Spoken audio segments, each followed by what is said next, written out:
I think.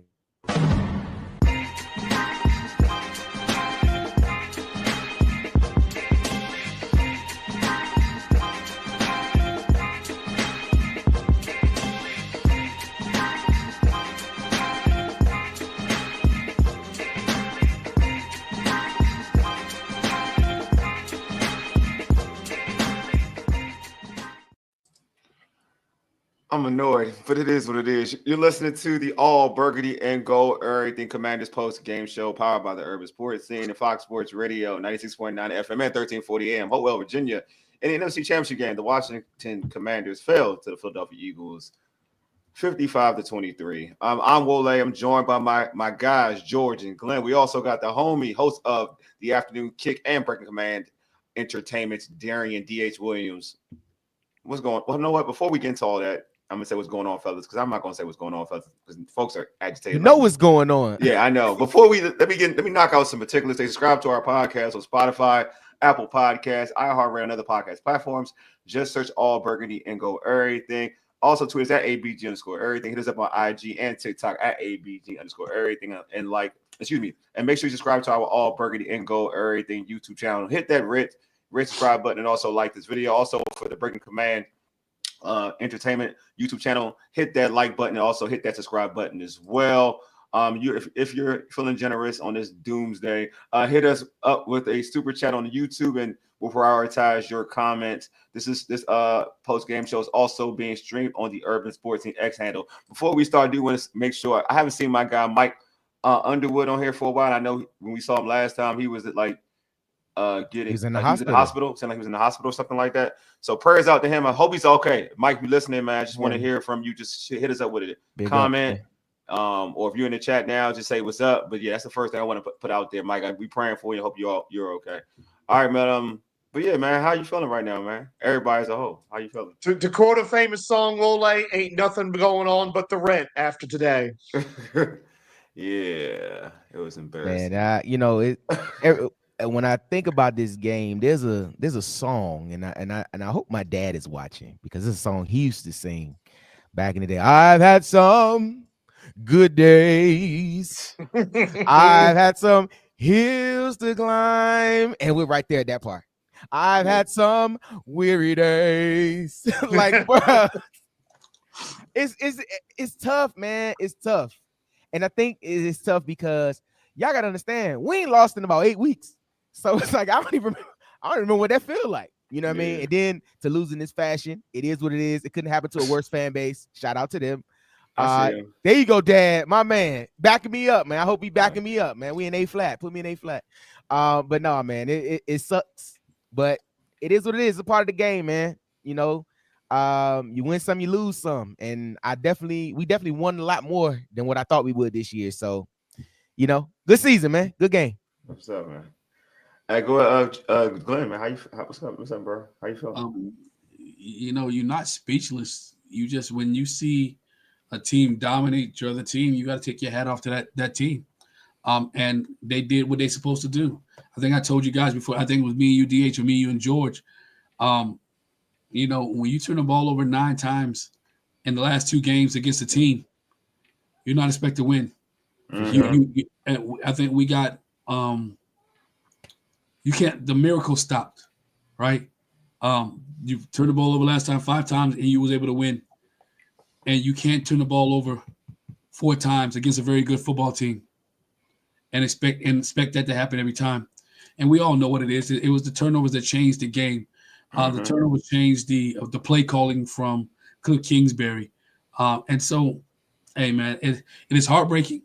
I don't want to take anything away from the season, because the season itself was good, right? Mm-hmm. It's, you tired. Everything that was wrong today, it's kind of, we knew it, and we kind of overlooked it. We knew this team couldn't stop the run. Mm-hmm. We was hoping they was able to contain it, right? 7 rushing touchdowns today. Sure was. It was That's horrible. crazy. What's up, Jeremy? 7 rushing touchdowns today. I mean, what can you say? This team got, I don't use the term that kids use or anybody, they got exposed. Yeah. Yeah. So I'm gonna say this. Glenn's totally right about the run defense. We've been trying to mask it. You know, I've always talked about it, and a couple of us have always talked about it. Why? Like even in the pregame, I think folks were like, "Have our defense?" And we use this. I think it was a question Paul put out there: "Has our defense is it trending upwards?" And I was like, turnover wise, I guess you can say that, but I don't like banking on turnovers. I said that they're still not able to stop the run, and like. And they're still giving up a lot of yards on defense. And I mean, you can't Saquon Barkley's special enough. Like he's special enough.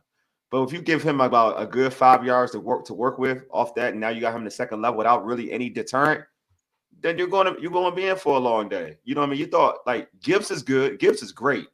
You think Gibbs is great. You're playing against Saquon Barkley. This is more versatility as a running back. Vision, speed, power. That's a combination. If you can't bring that, and you have an issue with someone like Gibbs, you're going to definitely have an issue with Saquon. And we've seen that already 2 games before this game. You know what I mean? And to a point where he wasn't a guy that wasn't the main factor to take away, that was annoying. But the 3 turnovers pissed me off because at the end of the day, like young boy Jayden did, and he wasn't his best self. So I'm gonna put that out there. Jayden was his best self, but he did his best to keep this team in the game. And I felt like when they started getting momentum. Here we go. Oh, here we go. Another turnover. Oh, here we go. Another turnover. When you felt good, you come back. They scored a touchdown. It's 30. They get the 2-point conversions. It's 23-34. You say, all right, about to get another one. Then Eckler fumbles the ball. Then you're like, oh, come on. Help. Before the half, Jayden at least get an opportunity to go ahead and like give us some points at the end of the half. Oh, here comes McNichols with a fumble. You know what I mean? We already talked about Diami like in the initial, like just for the Eagles start with a nice fast start. Diami fumbled early in the beginning of the game. It's just like you're putting so much on this young boy to do whatever it takes. And Glenn talking about, yeah, the better team won. Right? I'm not going to say they weren't the better team because they're the better record, the better whatever. But my issue is I want to be beat. Like I want to get beat. If I'm gonna lose a game, I want to be beat. Like I don't want to give you easy work for you to beat me. I want you to beat me. Like literally, you got to beat me and take my will. Like this was like. Hey, here. Help us. Yeah, they gave that away. Help us so you can beat us. Help us. Yeah. You know what I mean? And when you do that, that's where I'm annoyed at. Like if we've lost the Eagles and the Eagles like just scoring at will, like for instance, I'll give an example, like the Detroit game. If we lost to Detroit, right? The way Detroit was scoring, right? We weren't giving them anything. But say they stopped us a few times and they just beat us. I wouldn't be annoyed with that because you beat me. You know what I mean? If I'm a Lions fan for Washington, I'm sure they're pissed off the same way because they turned the ball over. But I'm saying, like, to me, beat me. Like, yeah, that's my issue. Just beat me. First, can we shout out Mr. Williams because DH is not only a reverend or chiropractor, apparently he can sing in the choir too. So pretty talented young man you got there, Mr. Williams. Thank you, brother. My issue today is the fact that this was just a bunch. This as a defensive performance with the tackling was absolutely atrocious. Abysmal. I mean, in a championship situation, I've seen few things like it. Honest to God, some of the tackles they missed. It started right away with the first Barkley touchdown, which is their first offensive play in the game. The first 2 guys had a shot at him, and just what was that? But for me, the turning point in the game, they get the touchdown to cut it, and I think they cut it to 11 at this point. And you've got 2nd and 5, and 2 or 3 guys had a shot at Jalen Hurts to sack him and put them in 3rd and forever.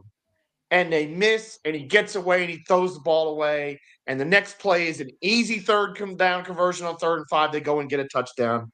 And I know Hurts is slippery and elusive, and maybe they kind of played possum and fooled us about his injury and all that.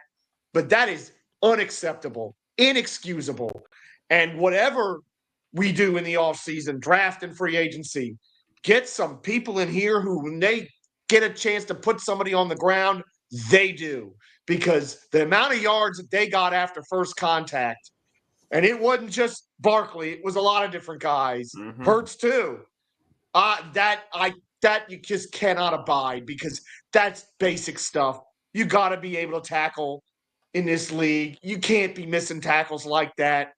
that's the thing that really killed me about the performance today is that this whole defense just could not tackle anybody, it looked like. And it was infuriating. I want to add on to that, George. I think that's something you said that's very important. It's the NFC Championship game. Like, this is stuff you see in preseason. Like, for real. Like, real talk, man. Like, this is really pisses me off. Like, we talk about this coaching staff, and it's been great. And I'm not throwing shade, but this is the NFC Championship game. Like, you don't play like that in the NFC Championship game.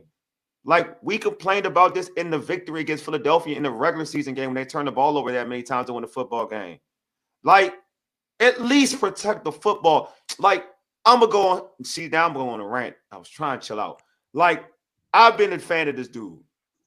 I ain't going to lie to you, Lattimore. You know what I'm saying? Mo chat, like, in our chat between, I was like, yo, man, you trolling. Like, I'm going to give y'all some. Like, I don't like to be texted when I'm angry. Okay, I don't like to be texted when I'm watching and I'm angry. I won't even lie to you. I don't respond and I don't respond well. I'm not a good person. I'm a horrible person. I'm not gonna lie to you. But I'm sitting there and I'm watching, like, bruh, you're making it bigger than the team. Like, you're too emotional. Amen. You're making it bigger than the team. Like, stop this crap. You're making it way bigger than it is. It's not even about playing. It's like you're making it bigger. Like, it's like you could tell, and my boy texted me and he said this, and we were all in different chat. He was like, "Yo, I wish we had him in the off season so he can know how to play the way we play, because the way our players play isn't like how he plays. We're not overly emotional.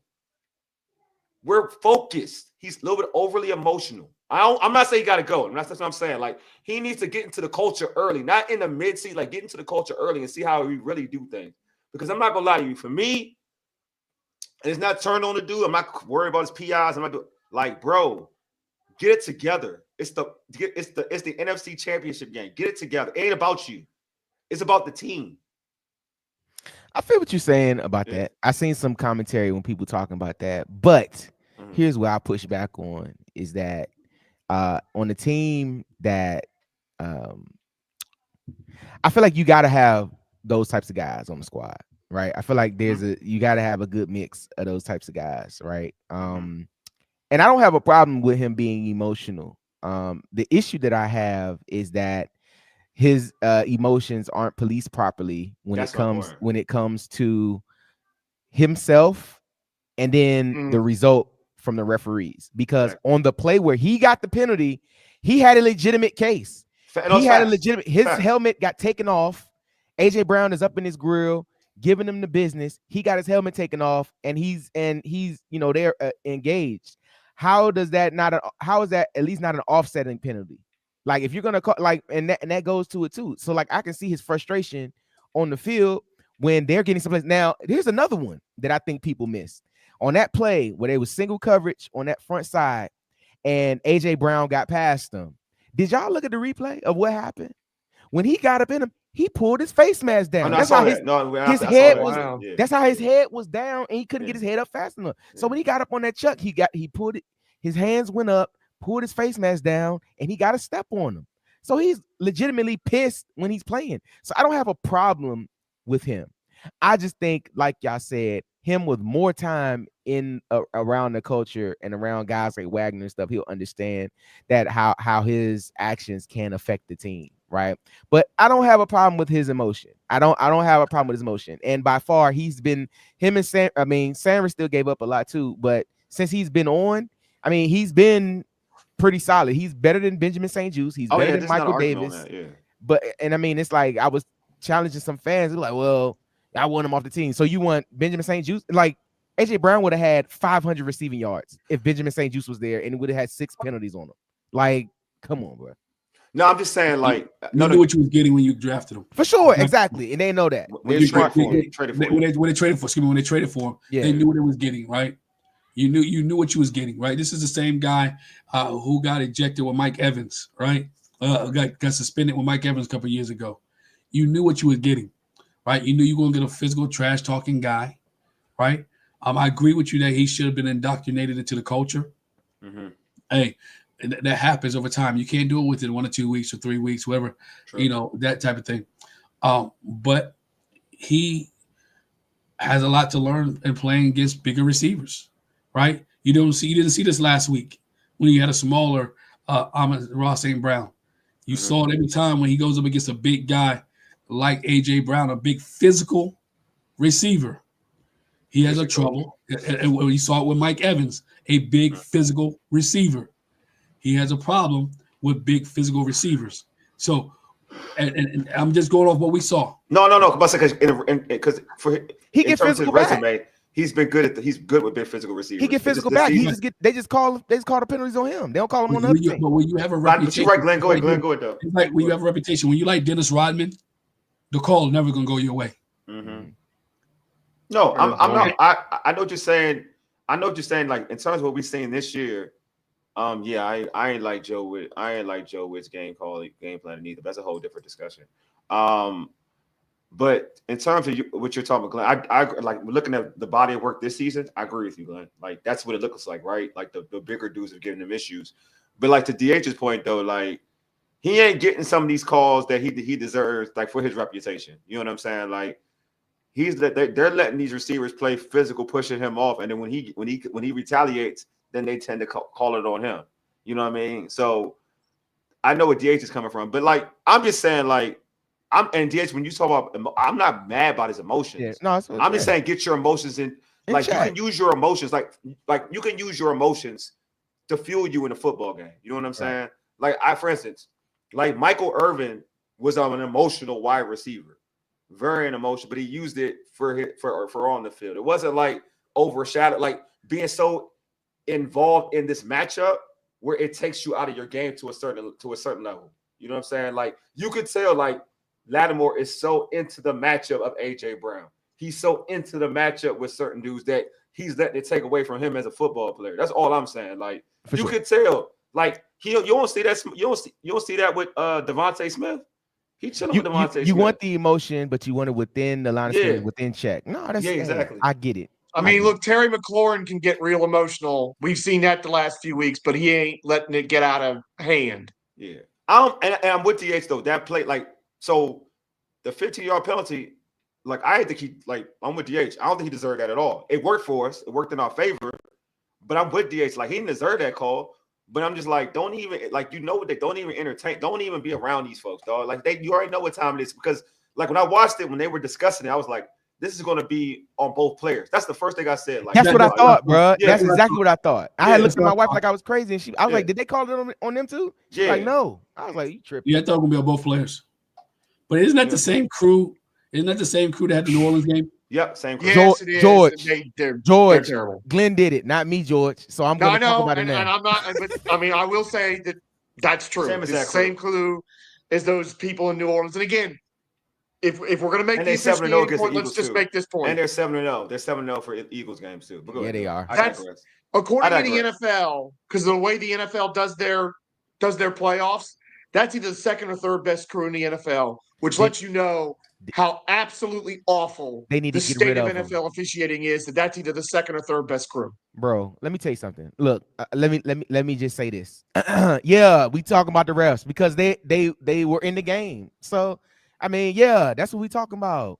If you don't like it, get the hell on. Like, nah, we gonna talk about this. This our podcast. I'm sorry, I'm a guest here. My bad. This the all burgundy go everything. Yeah, we gonna talk about it because they've been bad. They've been awful. And granted, that might not have closed the gap on the points. But the thing about it is, NFL officiating is terrible across the league. Mm-hmm. There is no consistency in none of their calls. You can't say one thing is a penalty and the exact same thing happened and it's not a penalty there. You can't do it. So if it's gonna continue to be bad, then it's gonna continue to be a problem, and we're gonna continue to talk about it. And look, man, Eagles fans, y'all can say whatever y'all want to say. I love this for y'all. Congratulations, y'all won the game. That is great, man. Hey, look, y'all won the game. Congratulations, man. Because without Saquon Barkley, y'all are garbage. So congratulations. I agree with Paul. The real Coach story. Lombard, you can laugh at us for talking about the refs. You'll be complaining in 2 weeks if you get that team in red and yellow again. Just let me know right now. But I'm agree with Paul because there's a big issue on this team that we knew for weeks. Sure, right? yeah. I agree with Paul. Paul, I agree. Everybody, we all know the real story. The real story is this team couldn't stop the run for weeks, and we really honest. if Ben Johnson, the former offensive coordinator for the Detroit Lions, would have ran Jahmyr Gibbs 20 times last week, we might not even be in this situation. We'd have been in this boat last That's week. true. Yeah, true. Yeah. We've been in That's this boat true. last week because this team can't stop the run. This team couldn't stop the run all year long. They need some defensive presence there. All right. The Alabama wall is no longer an Alabama wall. It's like the Berlin Wall. It came down. Right? Well, if you're going look, we're gonna be real. We're gonna pay favors either. Like no, even like everybody. Johnny a lightweight. Let Johnny me a put lightweight. everything out there. Johnny a lightweight. Let me put everything out there. I We hate gonna to agree, call, but yes. Look, Johnny a Johnny's lightweight. He a lightweight. Like Johnny, like we miss paying because Johnny makes it's a lot easier. Because Jonathan Allen got out there and made some plays for tackles for losses. If you want to stop the run, like get a run stopping D tackle. Like get a real run stopping D tackle. Like let's not do like if you want a pass rushing D tackle, then D tackles, then draft that way. Like a guy that you had who's a decent against the run, and for Darius Mathis, who was decent. Y'all decided to cut him. Okay, y'all decided that. Ridgeway, you decided to get rid of Ridgeway. All right. Yep. This is the scheme that you wanted. So I'm gonna be real. This is the scheme that you wanted. This run defense has been bad and putrid throughout the season. So obviously, like the way who you decided to bring the play for this team on the interior, that's what you wanted. You wanted this. So this has been an issue all year. But I'm not gonna come out here and say like, and I like Johnny. I like Jersey. I like all of them. I like all of them. But I'm just telling you, I'm not all them interior dudes. In terms of stopping the run, they ain't helping it. They ain't helping us. Let me just say You this, good? and no, I'm not. Let me just say this. Like I got the game on in the background and watching on the screen, bro. This is what I'm talking about. Refs are terrible across the league. Josh Allen just got pushed 7 yards into the bench area, no call. Like I'm just like that's just what I'm saying, bro.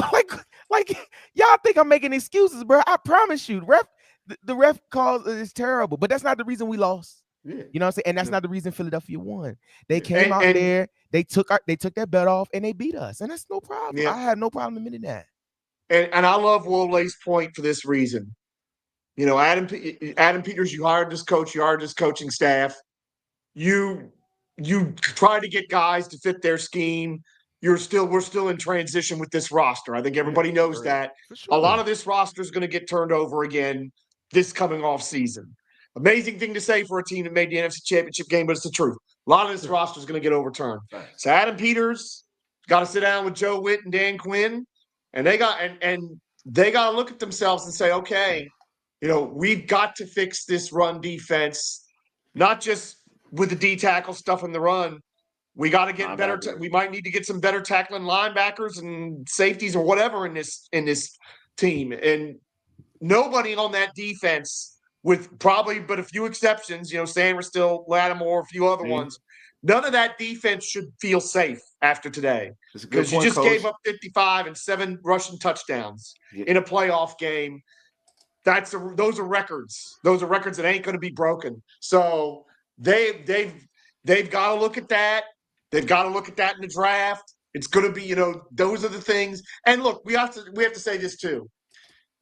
At the beginning of the year, I was thinking a 6 or 7 win team. Wole was thinking that. Most people were thinking that. And that is what you saw out there today. Without Jayden Daniels' absolutely unbelievable brilliance, you saw the kind of team that I honestly thought we were going to be a lot of this year. And that's, you know, and that speaks to how great Jayden Daniels is and what a job he's done and the offensive guys have done and you know, making chicken salad out of chicken stuff. But the only good thing about a game like this is there can be no illusions.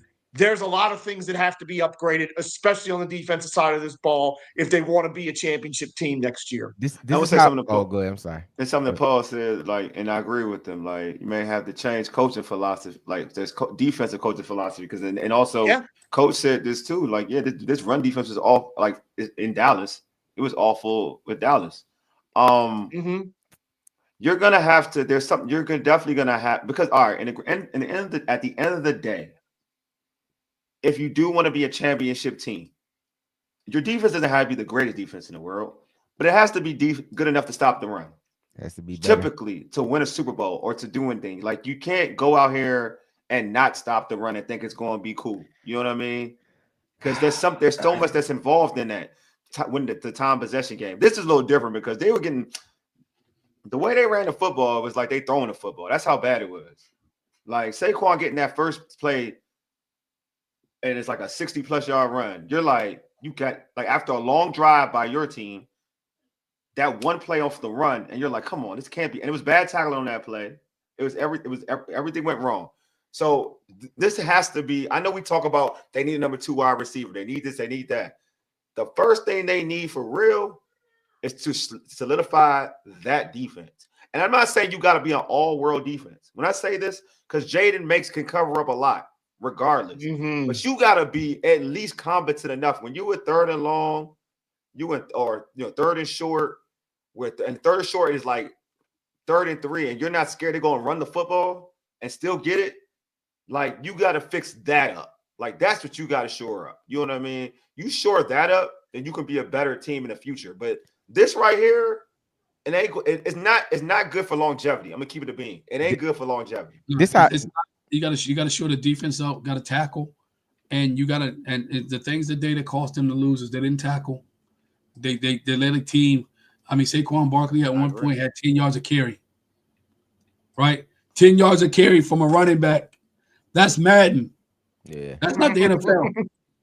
Right? Yeah, go ahead. And then the other thing is you got to be able to hold on to the freaking football. Ball security is the key, right? Especially when you're having 10 large, especially when you're having long drives. You can't have long drives when you can't hang on to the football. When you hang on to the football and have long drives, guess what? Saquon Barkley is on the bench. Jalen Hurts is on the bench, right? So if you hang on to the football, you give yourself a greater chance of winning. If you look at the second win, reason that you won because you stopped fumbling the football in the second half and you had drives to complete it. The defense has to be better. Offense has to hang on to the football. And it wasn't your quote unquote superstars that was dropping the ball today. It was your McNichols of the world, right? Your De'Ami Browns, which look, I love De'Ami, but he's fumbled twice a couple of times in key situations. One year, that's true. They won the year. Right? Yeah. You got to hang on to the football. And that is hanging on to the football with jaw security. We talk about it all the time and say ball is life, right? Ball is life. That's the saying. Yeah, ball is life. That ball died today. Yeah. That ball died every time they played the Philadelphia Eagles because, again, I'm going back to it. 9 turnovers against the Philadelphia Eagles in 2 games. Yeah. Hey, man, look, I'm an equal opportunity, subscriber to YouTube, but like that's how y'all know y'all made it. Like their team won and they're here wanting to troll us. So like I really hope like have at it, enjoy yourself. If you're gonna stay here, I do. If you're gonna make sure you subscribe, if you're gonna stay here, subscribe, and drop a super chat. If you're gonna stay, I'll read your chat if you want to. If you want to do a super chat, I'm not going to read it out there if you're not super chatting. Cool. It costs you to troll. Unless let me keep it a beat. I'll make it real easy. Unless you, my man, Coach, who the Eagle fans who's been consistent, who supported the show. If you're an Eagle fan trying to troll, if you wanted your comment being read, you better put a super chat. Yeah, everybody else, all you like so. Other than Coach, hey Coach, you the only one, bro, that I won't even worry about in terms of Eagle fans. So here's my thing. That wasn't even my thing, but I just wanted to make sure I mentioned that. But I'm I don't, there's tons of Philadelphia podcasts. I'm sure they could lock into to talk about how successful their team was, but they rather come talk about us. So it's cool. No worries with that. But one thing I will say, this L today showed us that we have some glaring spots to fill on this team. There is some talent differences on this team. And we have to get better. So one thing I will give credit to Adam Peters, like for what they've done in 1 year to turn over the team and to get us this far is great because sometimes, as you can see, teams in a 4-year turnaround can't do it. But for us to do that in 1 year, that's awesome. I definitely think we will be a better ball club next year with a with the full slate, a full complement of draft picks. Money in the cap and kind of now knowing what your team is and knowing kind of how you want to coach the team and what you want to do, right? So if they want to continue to have this defensive philosophy, which I think is not good and y'all think is not good, then they have to draft to fill those roles. They need it. I kind of feel like they should run a 3-4 almost because the way they give up the way they give up yards, they might as well be in a 3-4. You know, go ahead get you a 350-pound zero technique. You know what I'm saying? Deep nose tackle and call it a day. But like you have now you have an offseason to kind of know what you want to do with your team. You can kind of now draft for that. You can get players for that and kind of build towards that. So I commend them, man, for what they've been able to do this year, man, in the short turnaround. I mean, gave me more excitement this year than I've had in years of covering this team and years of watching and being a fan. So I love it. I'm hurt. I'm upset, but I'm hopeful, bro. Like I'm pissed off. Like I'm very pissed off. But like this was the thing that I was afraid of. This and then I'll tell you, and I'll just be honest with you. I always kind of had a little bit of this built up in the back of my head to say, just be okay with the shoe dropping. Like just be okay. And then of course, you know, like you said, Wally, earlier, you would have liked to, you know, if you had to lose, you don't want to lose this way, right? Yeah. But I didn't want to lose at all. And I don't care if it was by 1 or by 100. It hurts still, regardless. But like I said, at the end of the season, other seasons, I feel way more hopeful about this offseason. I feel way more promising. I'm still not going to come into it with my chest out. I'm gonna still remain hopeful and still just keep it even keel. But I mean, we have one position that's shored up, and he's the best, and he's the top 5 quarterback in the league. I don't care what happened today. Jayden Daniels is still a top 5 quarterback in this league, and he's gonna be wrecking this league and breaking y'all hearts, breaking y'all Eagle hearts for the next 10 years. So get it in while you can. Enjoy yourself right now. Please enjoy yourself right now, because when we pull back up and we crack that head, I don't want to hear nothing. I don't want to hear none of that. Oh, well, we got it. It ain't gonna matter. You better get a Super Bowl now. You better do it now.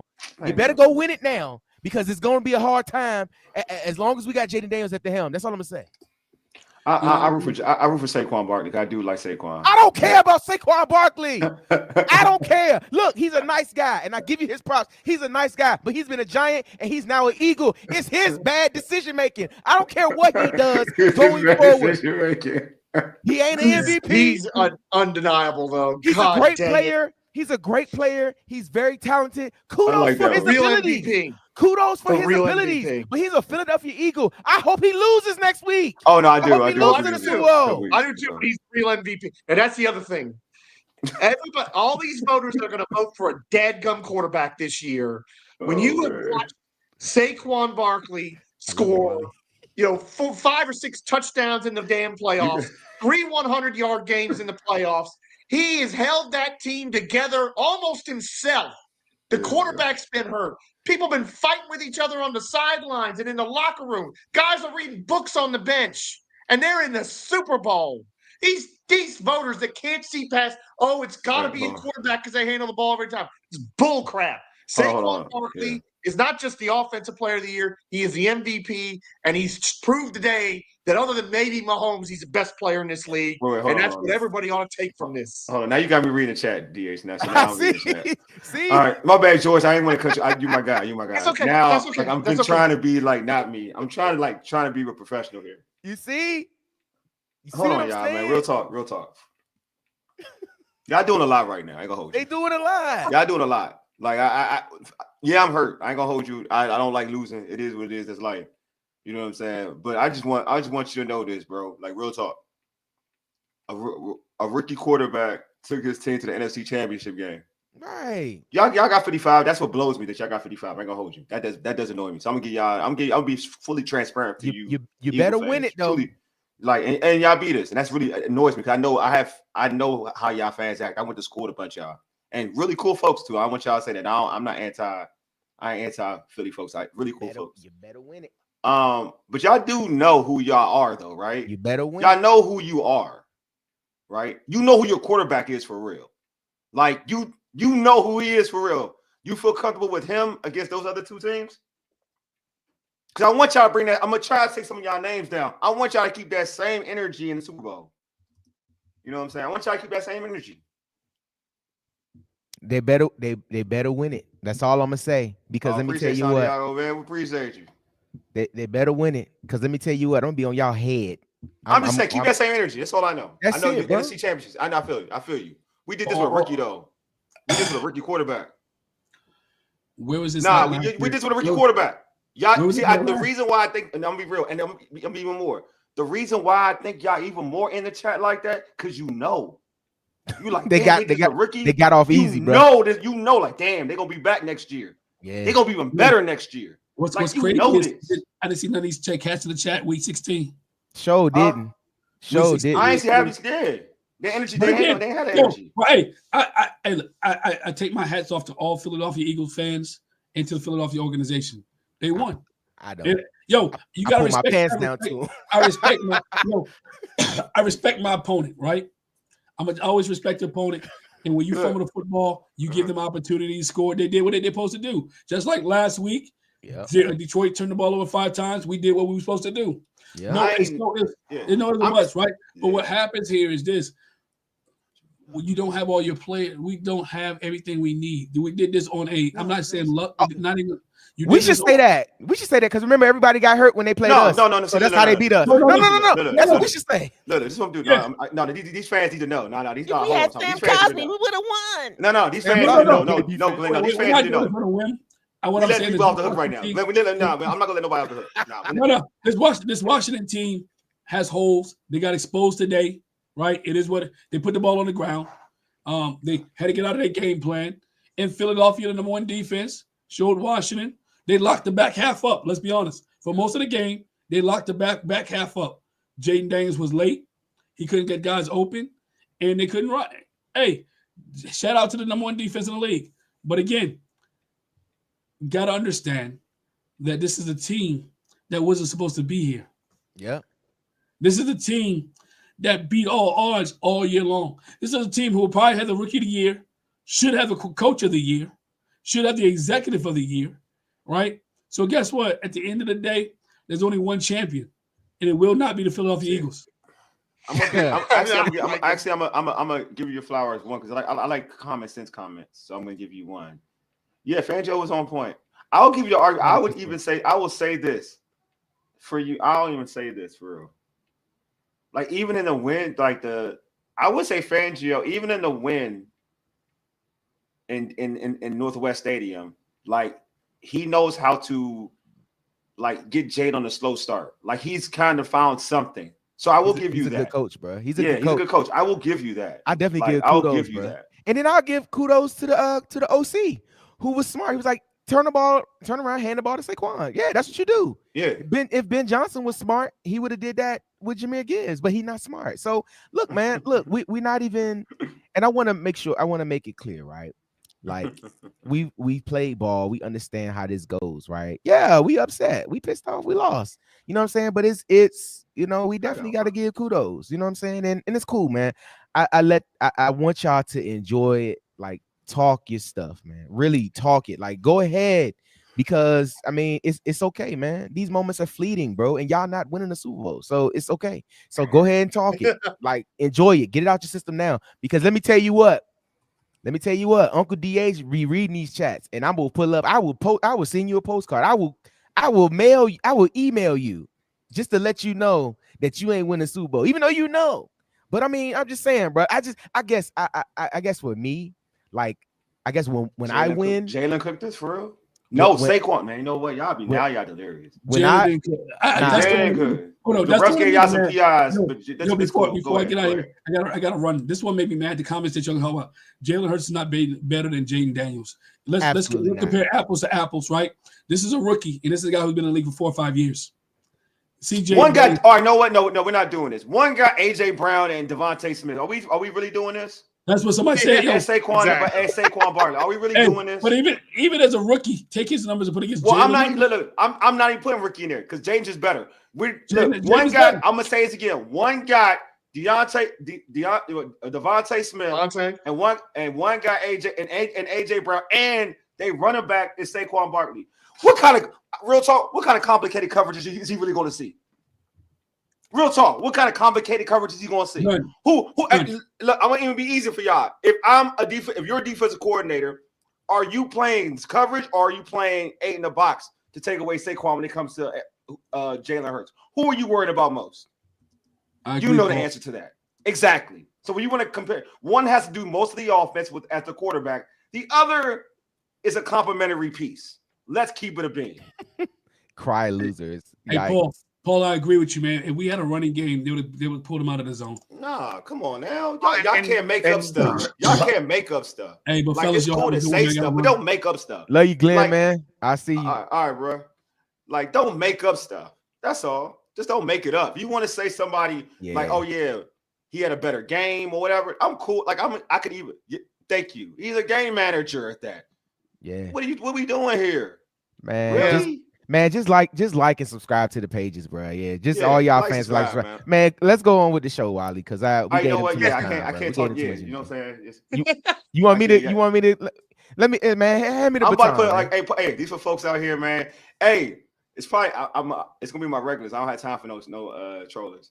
So my regulars out here, I'm gonna put the StreamYard link in the chat. Wally, you shouldn't do it. I shouldn't do that this week. Not this week. Not today. No, I don't think that's a good idea. All right, cool. I was about to. Because they could have got smoked too. I'm really a bad person. I was just gonna take Paul and maybe I can choose who I want in. Send it to Paul then. I can put it in there. I can choose who I want. Okay, that's cool. I'm gonna screen it. I can screen it. You know what I mean? Hey, okay. So here you go. This is for the chat for folks I want to talk to. I'm Keita Bean. Yeah, who I want to talk to. So it's in the chat. So that's like they know who they are. They know who they are. If I see a name I don't know, bro, you about to have 30. That's 30. Fine. and they all ain't gonna get in and see nothing. They go put their kid up there. I want to talk football. Yeah. The last point that was made about what's going on, fellas? What's good? How you feeling, bro? How you feeling? Down from the loss, but it was kind of, I don't want to say it, but they exposed our flaws like we've been talking about all year. So, I'm just like, dang, it would have been nice to win, but NFC Championship was our ceiling, fellas. I'll be honest. Yeah. Bro, that's a hell of a building if that's our ceiling, bro. Like exactly, like early in the chat, like I was telling Tim, shout out to Tim, that I know what we need already. And I did draft evaluation with Adam, and I'm gonna start with the offense first, real quick. Mm-hmm. We didn't, and people are not going to understand this. We didn't a new right side of offensive lineman because I don't think Cosby gonna be ready by the time next season starts. He probably won't.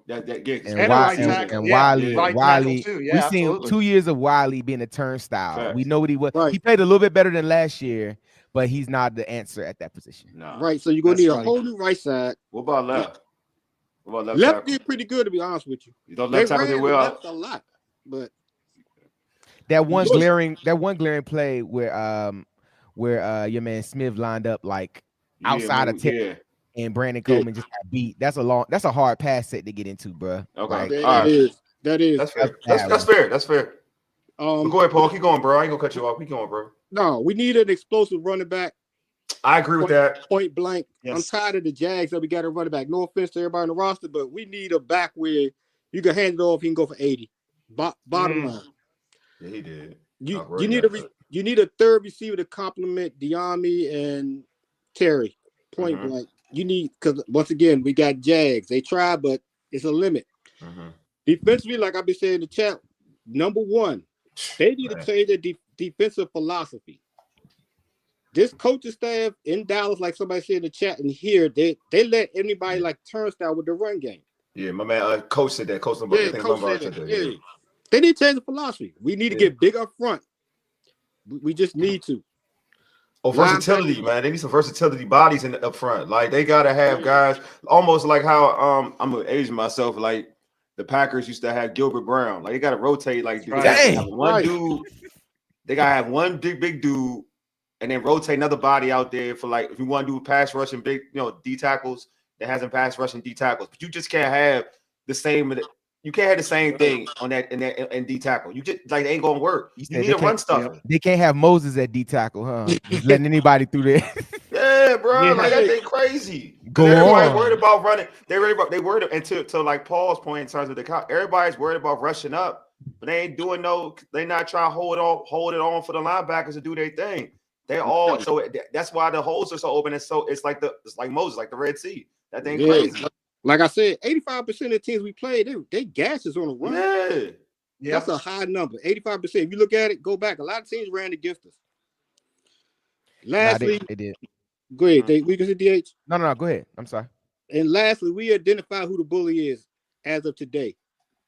So we know who we got to beat. Yeah. We got to beat the Eagles. So we got to tell our roster to beat the Eagles. We can smash anybody else. Ain't no problem.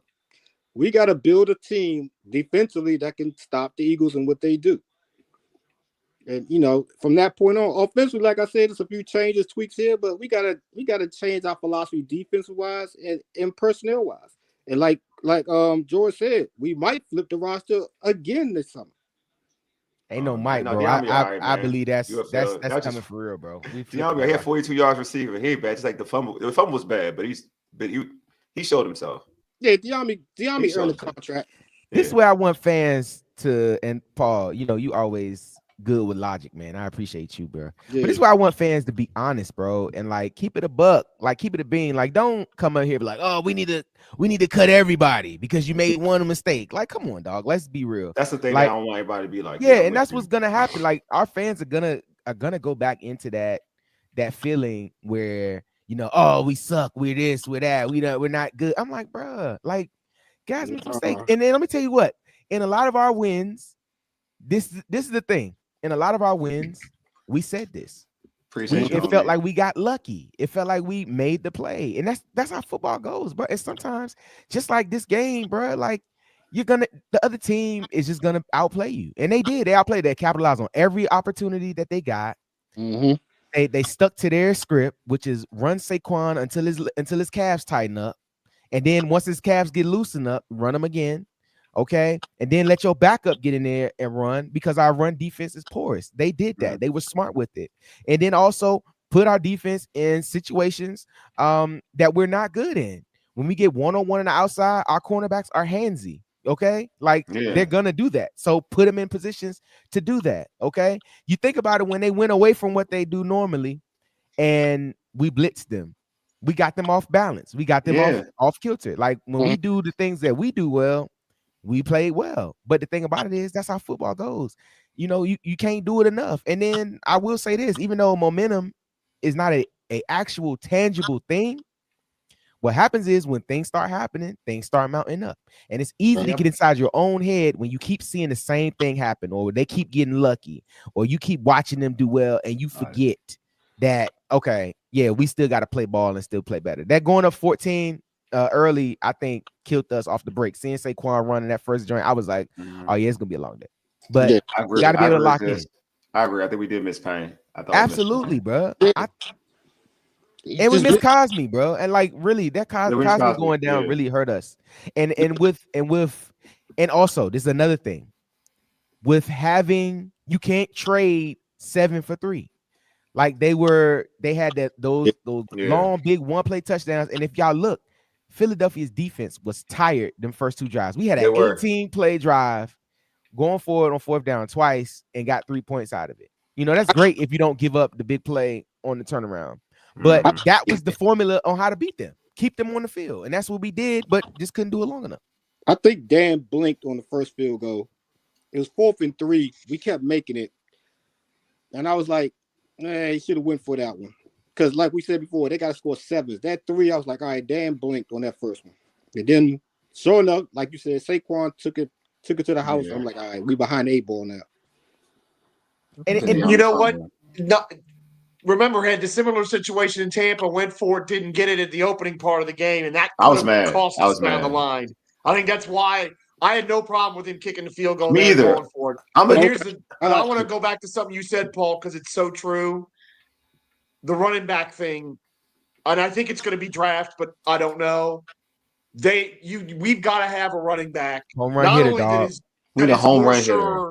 They can get us the 3 or 4 yards when it's 3rd and 3 or 4, because that's been a problem. But like you say, you need a trump card player at running back. You need a guy that if you hand it to him, he can go 70. Yeah. You desperately need that. And Paul, I hope, whether it's draft or whether it's free agency, that's going to be a priority for Adam Peters, because I think that's absolutely right. It's just we've had to rely so much on Jayden Daniels to make plays in the run game compared to some of these other things, and that's not sustainable over a long period. No, us driving the football 10 plays, 15 play drives is not sustainable without making a mistake. And you saw what happened. And everybody will get credit to the Eagles defensive coordinator. Not really. They just played zones and say, okay, underneath. They took away the deep stuff. And got turnovers. They said, thank you, DH. Drive the football, and you're going to play mistake free. That's all it was. They ain't really, I believe that is a key, and I've said this before previously about having a home run hitter at running back. You saw it. I mean, I will look. I know I talked about Saquon earlier, but he's an outstanding player. Let me not. I'm not. There's no cap on that. Like I'm not just gassing. I was frustrated earlier, but my football brain is definitely back connected now. He's a superb player. Like I would love to have him on the squad, right? Having a player like that makes you that much more dynamic on offense when you have a dynamic quarterback like Jayden Daniels, because now when you run that RPO or when you run read option, now you got to figure out, oh my God, I got to stop one of these guys on third down, and every time you pick is going to be wrong. You know what I'm saying? So by getting a home run hitting type running back, somebody that can run between the tackles, somebody that can take a long run, somebody that can protect the football, and somebody that just has that burst. I noticed a lot with Brian Robinson. I don't think Brian Robinson is a bad player. I just don't think Brian Robinson fits in this offense. Brian Robinson, to me, is like a fullback, bro. He always leaning forward, but he's not moving his feet. Like his body is leaning forward, but he's not moving his feet. He gets stopped one time and he's done. You look at guys like Bijan Robinson, you look at Saquon Barkley, you look at Jahmyr Gibbs, all those types of guys, even if they're in the hole, they have some moves, or they're able to get in and out of small spaces. And Brian Robinson, in certain situations, it's good for him to be like this. He's like a tank. But if y'all ever been in the military, ever seen a tank only go forward. Like they don't go left and right like that. You know what I'm saying? So we got to have somebody with some ability to get in and out, and I believe we have that, but we don't play him. Chris Rodriguez. Granted, I think Chris listen to me. I think Chris Rodriguez today would have been a better option in the game. Okay, all right. Not for a long-term solution. He's not that home run hitter like that I'm talking about. I got you. But I think in today's situation, he would have been a good fit or a good addition when you needed to run the ball. Because think about it. Brian Robinson didn't play none in the second half. Am I? I mean, did he? It was an Austin Eckler show after that. It was all Austin Eckler. I don't like, and that's the thing. Like I feel like sometimes they get away from what they need to do, though. I do think to a certain point, get to where do what's gotten you to the dance. The Eckler Robinson show has gotten you to the dance together. Yeah. And when you try to favor one over the other, that's when you're not doing what we've seen throughout this season, which works.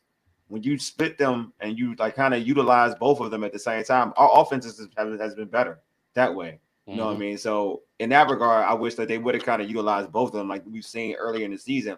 Because we talk about like we had those long play drives in the beginning of the season because of stuff like that. But I agree with both of y'all. Real talk. I do think we need a home run hitting running back. I think that's a guarantee. We need a speedster because if anything, even if you keep B-Rob or whoever you keep with them, you got B-Rob, but you still need it. You need that light. You need that lightning. You know what I'm saying? Yeah. Like just like in Detroit. Yeah, Glenn said like if they ran Gibbs more, but what made Detroit effective throughout the last couple of years is Montgomery and Gibson together. Now Gibson's taking his. Gibbs. Now Gibbs is taking his game to another level where he's like now he look like you gotta keep giving him the ball. But what made them successful is to have that two-headed monster. You have games where Montgomery's killing. And you have games where Gibbs is killing. Now you can't be fixated on all right. Is Montgomery, or do we gotta go with the power thing, or we gotta stay in our gap control with the speed dude and Gibbs? So you know what I'm saying. So I just feel like for Washington, I would like to kind of copy that a little bit. If you want to keep B-Rob, that's fine, but get us a home run hitter. You know what I'm saying? Like, that's what they need. So when you got somebody like Jayden, you need somebody like a home run hitter with Jayden to make it dangerous. Keeping B-Rob. But getting somebody better than Eckler. Yes, basically. Okay. No, not Eckler. I love Eckler because Eckler is supposed to be the home run hitter for real. Yeah, he's supposed to be the home run hitter. He's older, bro. Exactly. That's what I'm saying. But I love him. Like I love the way he plays. I love his heart. I love his effort and energy. Yeah, it's no knock on him. Yeah, he's just not gonna fit in on this squad. And then that just goes to show, bro. A lot of okay. Let's just call a spade a spade. Adam Peters got guys that were the intention was for them to just be stopgaps. Yeah. We were just supposed to be placeholders. Right. We weren't supposed to be this good, and we lucked up and played well when we're supposed to play well and got to the NFC Championship. Like we said earlier, there's going to be roster turnover.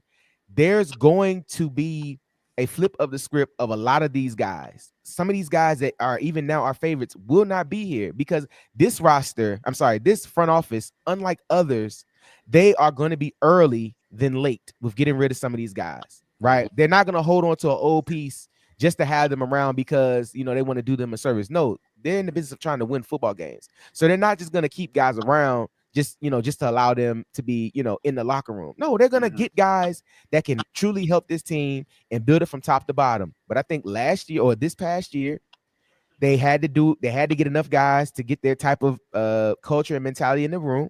Now they're able to go in free agency, go into the offseason, go into the draft, and find the type of guys that they want. And we'll be a much better, talented roster next year, regardless of how the season ends up. We'll be a better roster with more talent next year. I want Paul to say something. I want Paul to say something before I let Paul go. Paul, I know you wanted to say something. Go ahead, Paul. I can tell. Real quick, and I've been looking at running backs the last couple of days, and you might not like this dude because he's your ops, but you like Junkins? I love Junkins. No, Trey Henderson, point blank. Ooh, Henderson. I think this. I like you, but I like Junkins.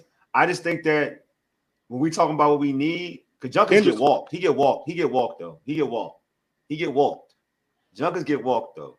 Yeah, he good though. He get walked though. Now I ain't gonna lie to you though. You know, I hate that team a lot. But Henderson though, yes. Yeah. That's the one. I know. I don't think he's eligible, but that's the one. If he's eligible, yes, but I don't think he's eligible. No, he's coming out this year. He coming out this year? Yeah, he's coming out this year. Okay, know what? Yeah, he's the one, man. That's the one we talking about. Virginia zone. That's the one though. That's the speed. That's what you're talking about. And then in 2020, you really want to keep it a beam. That's the one that fits. That's the one. And then in 2026, draft Caleb Downs, the safety. We'll get to that later. Yeah. But I'm saying, you talk about being electric though. Junkins is good. He's more physical. But Henderson is the one. Though that's the one you don't walk. Mm-hmm. No one walks Henderson. Henderson. When I was doing looking at my stuff and then comparing what other people say, Henderson's a bigger Gibbs. Yes, exactly. No. That's a fact. I'll sign for that. That's a fact. I'll sign on the dotted line for that one. That's a fact. That's not even a thing. That's a fact. That's a straight fact. Bigger Gibbs. Yeah. I can go for that. Yes. Hey, Paul, man, appreciate you as always, homie. All right, thank y'all. Much love, Paul. Much love, brother. All right, later. All right, Paul. It's tough to be talking draft stuff, but honestly, the only thing that gives me any comfort is that Adam Peters is the one overseeing this roster. Because it's not Vinny Serrato, it's not Ron Rivera, it's not none of them guys. We have a competent person. And more importantly than that, I go back to when we had a show and we talked about how things started to turn around. What did they do? They faced reality. And Adam Peters is not, like you say, there are some of our favorites that are not going to be here next year. Some players we really like. Eckler might even be one of them. Yeah. He's only on a 2-year deal, and he's making next to nothing. But they're going to Adam Peters is not going to go in with any sort of anything biasing him. He took a look at this roster. He got that question about what do you think of this roster, took that long pause, and we all knew there was going to be a serious culling going on, and there was. And I fully expect that again. I trust Adam Peters. I love the Trayvon Henderson idea. I'm absolutely fully on board with that. And we're talking about and the thing is, this is a challenging offseason because even though this team's really good, we've talked about right tackle, right guard, wide receiver, defensive tackle. Cornerback's going to be one of them, safety. There's a lot of positions where we still need help. There's no question about it. So that's the other thing is I will be active in free agency. We all know that. And I want people to understand this because I like what you said about Diami. And here's what I would say about Diami. If he's our third wide receiver, I think we're in good shape. If he's the third or the fourth wide receiver, really the third because except for that fumble, he played well in this postseason. Let's give him his flowers for that. Yeah. So that's where we need to be in terms of receiver. And again, other people have been saying it for a while. I think it's true. I think our number one running back was playing college football this year. Yeah, I would say this when people talk about receiver. Like I've been feeling like folks be wanting like everybody wants like a Cincinnati Bengals situation, and it's just not. Yeah, they want to have that's not a thing. Like if you look at the teams who won Super Bowls, that's not a thing. Yeah, like that's not a thing. Like we get too fixated in this. Like you gotta have 2 number ones, or whatever. It's the Bengals. Who won last year's Super Bowl? the Chiefs. With Chiefs. Who the Chiefs have? And who that at wide receiver? And who did the Chiefs have at wide receiver? Who this and who that? Exactly. Valdez Scantling. Exactly. You know what I mean? Like we get so, and before Mahomes, it was Brady. Other than but Tampa had a decent situation, but I think Tampa had a decent situation. But Brady in New England, who do you have a receiver? Troy Brown. Like we get so fixated at this. Oh, you need this. Danny Amendola. Like we gotta like. That's why for me personally, when people say you need this is what we need. Real talk. I believe we need a running back. I totally with that. We need an edge rusher, like a real edge rusher, like not a real edge rusher. Not edge rusher. At the end of the day, is this Washington team still putting up 30 points almost every game? Hey, let me tell you. Right. So how much offense do you need? Yeah. No, it's a fair point. You just like the thing is what happens is in these losses, everything is magnified. Everything is magnified. Everything looks worse. But what I will say in my effort to be positive is that, like I said earlier, you work with what you have. If you can go in the kitchen and turn oodles and noodles into a 3-course meal that everybody loves, you just don't get dessert, which is what the Super Bowl would have been.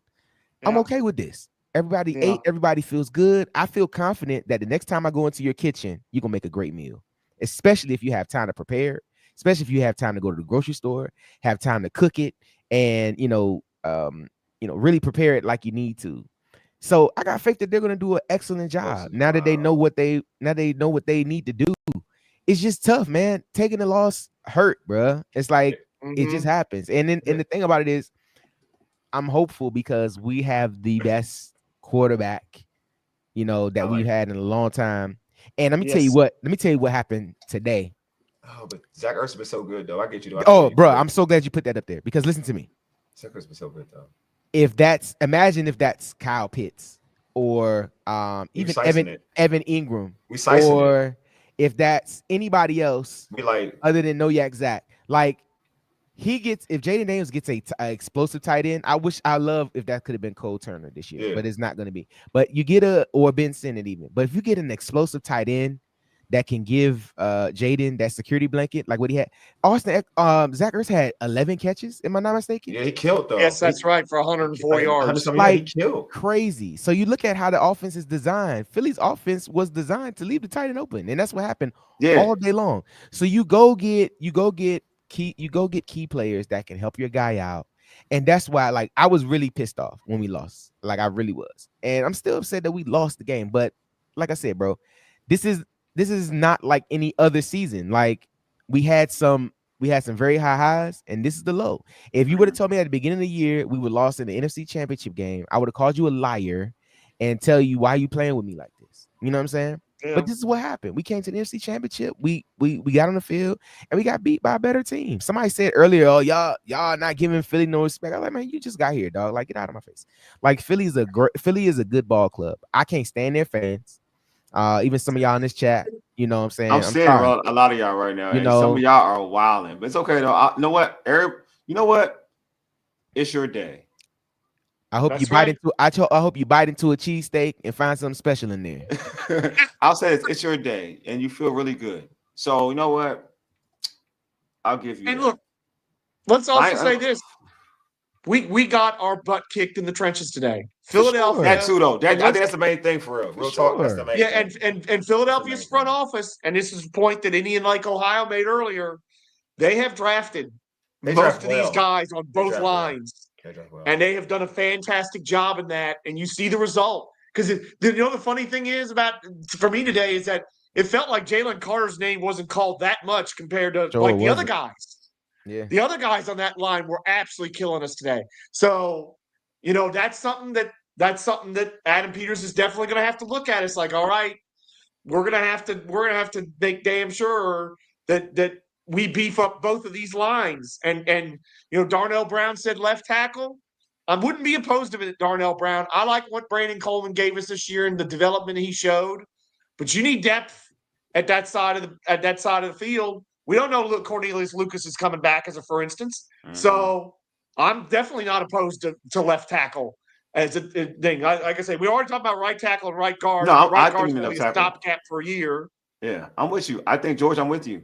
I think a left tackle shouldn't be out of the playbook. I feel like, I think if anything, I think Coleman has showed to me that maybe he can easily move the guard. Yes, and that's his natural position. Yeah, I'm inside. Cool. Yeah, like I think he's done well as a rookie tackle. I ain't gonna lie to you, as playing left tackle. I think that's obviously the hardest place to play. But I do think that during the stretch, I think you can see some flaws. But I think him at guard would be and to what DH. I think who said this was it? I think Paul said it. If it was a good Paul point, I said it. It's like Paul said it. I do think that because of Cosme's injury and it's because it's late in the season, you probably will need a right guard. Why not see if you can move Coleman to guard, and maybe you can find another tackle. And draft a true left tackle. It's not a bad idea. He played left tackle in college. It's not like he didn't, but his measurements are like they're more in line with guard than playing left tackle. And I want to say this too about Sam Cosme. We got to prepare ourselves for the possibility that next year's a red shirt for him coming off that injury. No, it could be. That's what I'm saying. Honestly, it could be. He's not. We're going to be lucky if he's ready to play. And I'm talking about ready to play. He shouldn't be ready to play. You're talking about October or November. He shouldn't be ready to play. Yeah. I mean, nowadays ACLs. Nowadays, a little bit better recovery. Yeah. So nowadays, but you're not the same that year though. That's still the thing. Like you'll be back. And you don't want to rush him back either. Yeah. You just re-upped him too. Like you just re-upped him this year. So you don't want to rush him back. To George's point, which I agree, you may be better off because it happened so late in the season. You may be better off redshirting him. To be absolutely. You know what I'm saying? Yeah, so, I mean, and you know what? Like, just what y'all said, bro. Like, it's just like I agree with this. He does. It seems like it. I don't feel like he has the like you said, the measurements. It's the arm length. It's the arm length for him to go in there. But you look at it. I'm telling you, man. I'm okay. Like, I'm okay. I would have loved for us to gone on and got to the Super Bowl, and like I would have loved that for us. But I feel like even now. And this team, and also too, I say this: I don't feel like this team has the pressure on them to get back to this point like some other teams do. Like I feel like the front office and even with the fan base, I feel like they're kind of like slow walking and like, all right, we seen you do it. I believe you can do it. Take your time, build it right. Because if I can build a house of cards and make it look like a mansion, imagine what I can do with bricks. You know what I'm saying? Like. Let's get those pieces in there, those cornerstone pieces, edge rusher, left tackle, another receiver in the mix, another linebacker in the mix. You're going to need another corner in the mix because, you're going to need to be able to play nickel and match up with those guys inside. Like, you're going to need a lot, but it's going to take some time, man. So I'm good, man. I mean, I would have loved to win. There is no moral losses. I'm sorry, more victories within a loss. No, we got our there's no moral season either. Yeah, we got our butt beat, man, in the most crucial spot of the year on the biggest stage. But let me tell you, the opinions about Jayden Daniels at quarterback are not going to change. They're still going to say the same thing on Monday that they're saying. Cody, we have come back. I disagree, DH. There are media expectations. We'll fill those as well. No, I feel you, bro. I feel you. Oh, we got expectations. No, we got expectations. We got big expectations. Big, like, there's no reason to believe that we won't be a playoff team next year, though. Yeah. You know what I'm saying? Yeah. Like, we're gonna be good. Savannah, you want to say go Commanders? No, and you know what? I'll say this too. We've seen quarterbacks have great first years and then maybe step back a little and then maybe regress a little bit. But I would say this for people. CJ Stroud was not the problem in Houston this year, and he showed you in the playoffs that he still can be one of those ones. So, and then with Jayden Daniels, for me, the success that he's had this year is so much more sustainable, so much more a platform you can build on, because you're talking about making plays from the pocket, being so cool under pressure, running at the right time. I think the only, I mean, this is one of the only games that I've seen where I felt like Jayden Daniels was way off in terms of when he ran, should have run, when he should have thrown it the away. Thursday night game too. The Thursday night game against them too, he was off. No, and that's fair, and that's where the Eagles got to get some credit. But it's like there's just not been many games like this year. I mean, those are two, and that's really it. When you're playing, Chicago game, you would say the Chicago game, he was off too, right? The Chicago game he was off. Yeah, and again, that might be a little bit of injury might have been a part of that too. Mm-hmm. That's fair, but then he makes a play at the end. Do y'all want to answer John Dupree's? Because I'm fascinated I like to see this what one. everybody's going to say about that. So what y'all think about Lattimore? Go ahead, George. Okay. Go ahead. My thought is this. I want to see how it's going to be with a full off season. Yeah, I think the emotional thing that you've talked about, I think you, DH, and you, Lole, have talked about fitting in to the culture here is a question. I think that's something that they're going to have to sit down and talk with him about. He's still a really good corner. He's taken a few L's, but he's also bounced back a few times. So I'm okay. I'm happy to have Lattimore here. I still think it was worth it to make that trade because remember, with that trade and because of other trades we made, we ended up not really giving up a lot to get Lattimore. We gave up a couple of players that we probably weren't going to keep anyway. Ridgeway being one of them, and maybe we missed some of them guys today. But when you look at all the trades that were made and how we made out pretty well getting Lattimore for what we did.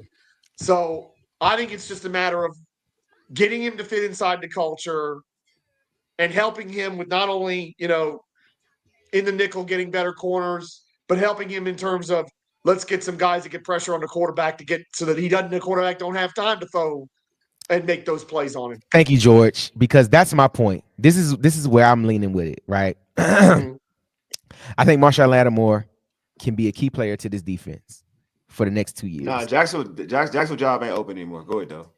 I believe that it's not only on him. I believe it's concept on the defense that will help him become a better player. I also believe that while you want him to be the lockdown man corner, we also need another safety. I think I like Chin. I like Quan. But I mean, and this is gonna be hard to find, but like Sean Taylor could play center field. Ed Reed could play center field. Troy Polamalu, when needed to, could play center field. Having good coverage behind you helps the way you cover, and that's one thing that we have not had. We didn't have good safety coverage, but I feel like both of our safeties are box safeties. I feel like Quan and Chin are always playing in the box or towards the line. I don't see them doing a lot of.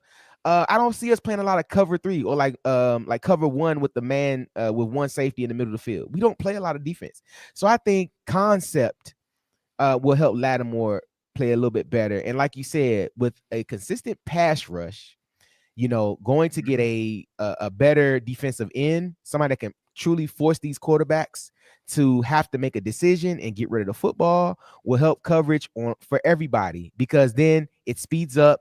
You don't have to worry about guys running long 9 routes and you getting beat for speed. That's one thing St. Juice could do. St. Juice was fast. He could keep up, right?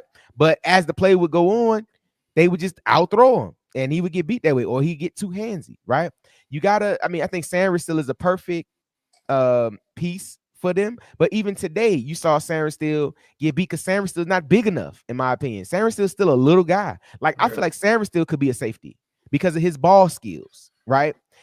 That's the reason. When I look at that, I like my safety to be able to be a ball hawk and go get the football. I don't worry about you coming up making big hits and making plays. I want my safety almost like a third corner, somebody that can go and get the football when it's up in the air. That's just me going off on a tangent. I got you. That's just what I believe. I'm seeing with a complete training camp. He's coming off the hamstring, so we were trying to have him be Superman off the rip. A lot of pressure for a guy who hasn't played a lot of football this season, and I put that pressure on him too. Still is better than the other option, but when we all look at somebody, you expect him to be the same person that we've seen over the years. So I just want to see what opportunity to rest his body up, start of the season. I think it's the fair assessment. But yeah, we got house money with them. I would still draft a corner with him being there. Because at the end of the day, I said this before, like because of the versatility of Mikey, if you draft a corner, you can have a corner that you want to play outside and have Mikey slide in the inside. Want Mikey be able to slide inside and move around too. Yeah, I think Mikey's great when he can move around. Yeah, so maybe Mikey, that's why I think about him like a safety because you got Mikey. I like him inside and can move around. You got Mikey, and then off of just say like Lattimore gets hurt, then you're still able to kick Mikey back outside and have say the rookie whoever you draft outside, and maybe you can still keep Noah off the cheap to be the fourth corner. You know what I mean? I don't want him no more. I mean the fourth corner. I ain't say like the fourth corner is. Like I don't want him at all. I'd rather have Noah. He shouldn't have number 1 on. He should take that off. Fact, he should be rocking number 1 for real. But you can do that. But I'm just saying it gives you more flexibility. I think I would corner with if Washington's at in the draft, and we're doing all this off-season stuff, so I feel it's wild. But if Washington's this is their drafting late, they should get the best defensive player available. Typically around that time. That's what I would do. And yeah, it wouldn't even matter what position, to be real with you. I think they're at that. No, it doesn't. You're right. It doesn't matter. I get the best defensive player available, corner, safety, whoever it may be. And then I think they can work around that. Because I feel like they need more talent. I know people want to talk about what Jayden needs. I think Jayden and Cliff, because Cliff's going to be here. He's not like Jacksonville got Cohen. That's the only job is open. It's the New Orleans. It's the New Orleans job. Yeah, it's the only job open, and there's no. And I'm sure he's not taking the New Orleans job. I'm pretty confident that he's not taking the New Orleans job. He might take an interview though, but he might take an interview. He'll take an interview, but there's no quarterback in line for him to take that New Orleans job. Derek Carr already said he's not taking. You want to go to Spencer Rattler from? Yeah, exactly. So I'm pretty confident. I feel pretty confident, unless New Orleans just throws him right. Unless New Orleans throws him some absurd amount of money, I am pretty confident he'll be back. And even still, he's gonna make more money staying here. No, but I'm just saying, the jobs that are open aren't really worth it. Yeah. Like they're not worth. Like if you want it, because he's in a position where his next head coaching job is everything to him. It's his whole image. If he's a bad head coach in that job, he'll probably never be a head coach again. Yeah. So there's an opportunity now where he has to be very selective of which job he takes. He does. And as long as he's with Jayden Daniels, he'll be able to do that. Can we all thank God that the Bengals were stupid and didn't fire Zach Taylor? Because that's exactly the Cliff job. Yeah. As long as he stays with Jayden Daniels, he'll be able to have the pick of the litter every year. Exactly. That's the point. When it comes to the thing. And that's what I'm saying. So why take those jobs that aren't going to do you any justice, where you can have another year with Jayden Daniels, have another good showing, and now you're ready for another job, a job that opens up that can help you out. So I think so in the grand scheme of things, having Cliff back, because I'm claiming it, having Cliff back, having JD, that offense is going to still be able to score 30 some odd points. No one's going to change my mind with that, because Jayden gets better he's getting better. He's a studier. He's got a routine. He's hungry. Jayden's going to get better. Bruh, Jayden Daniels might have an MVP season next year. Yes, I'm saying. Because let me tell you, dog.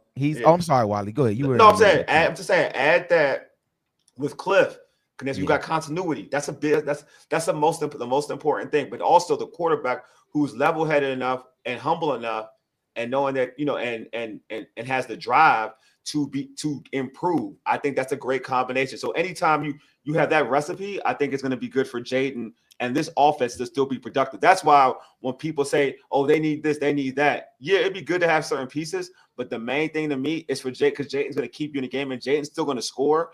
Give him a solid defense where he doesn't have to outscore you all the time. If you give him a solid defense, his 30 is going to be good enough. Yeah, that'd be enough. You know what I mean? I think Jayden strikes me as one of the individuals, and he's had the comparison of, Kobe. Yeah. People talk like LeBron and MJ. Some of the best players that have that assassins type mentality, right? I feel like he's got a taste this year, right? This is the part. Okay, let me sit up straight. This is the thing, right? When you're becoming better, and I'm just gonna keep it a buck. Let me just get real life on you real quick. We've been talking hyperbole all day, but let me just keep it a buck.